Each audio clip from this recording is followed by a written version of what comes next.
I'm going to attempt something I haven't done before. I was going to replace the spline and the bearings, so it's going to be interesting. Well, I've undone the nut of this piece here, holding a spanner on that piece and that piece, and that is now coming off, but I can only do it with two hands, so I'll have to show you when it's out. So with that nut out of there, in theory that should now pull through. Okay, spline's coming off. Yeah, that's interesting.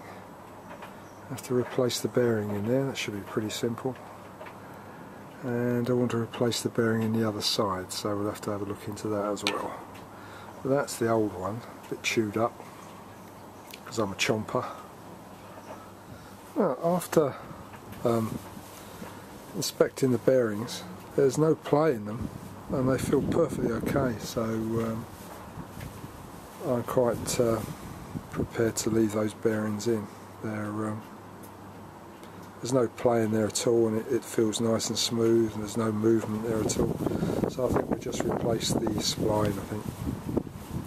Okay, putting it back together. So, first off, we want to put the spacer back in, which has been got a little bit of grease on it. So that goes back in there like that. Doesn't matter which way that one goes around because it's a nice flat edge both ends. So, and then we put the spline back on. There's a little metal edge here that you want to try and push it down with your finger to get it in, otherwise it won't go in. So if you push that, just push it down with your finger. Easier said than done. Funny, I had it just now. There you go. So that goes in there like that. And then we have, oh, wrong part. Oh, that's the right part. There you go. Make sure that the serrated edge has got the spanner end on it. You want the serrated edge, which is this edge, onto the outside. So then that screws back onto there. And I'm going to have to do that with two hands now because I've got to get hold of the other end. So basically what I'm going to do now is tighten that, put a spanner on that side, put a spanner on that side and tighten it back up again. So that's the locking nut tightened up. And now that's all we've got to do is screw that one back up on.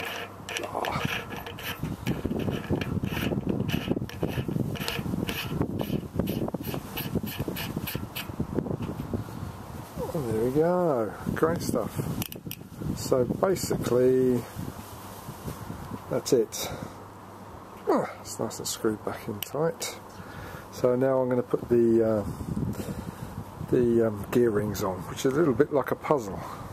Actually testing the bearing in the old spline, that's perfectly okay too, so it's a good testament to the bike really.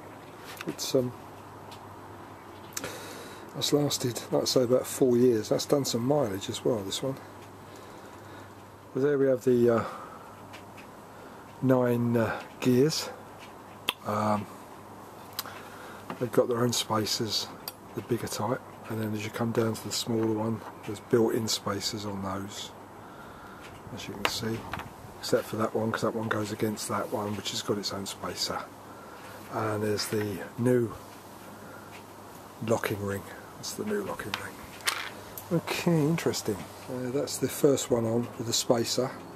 I was quite surprised the amount of movement there is on the spline. That's how the last one chewed itself up, I suppose, with the movement. Well, that's the 5 gears on with the plastic spacers. And now we'll put the ones that have got their own spacers on. And when you put these ones on, always make sure that these spacers go on the inside, not that way round. They go that way round, apparently. I've been informed. These three, they all lock together, so they go on. Best ways to put them on together. When you put them on, just gently twist it around and it locks into the bottom one. And then look, put the lock. You're going to want a tool from ice for doing this. It just pegs into it like that, which is quite good. So that's basically it. It's nice and tight, and everything is snug in its place. Yeah, pleased with that.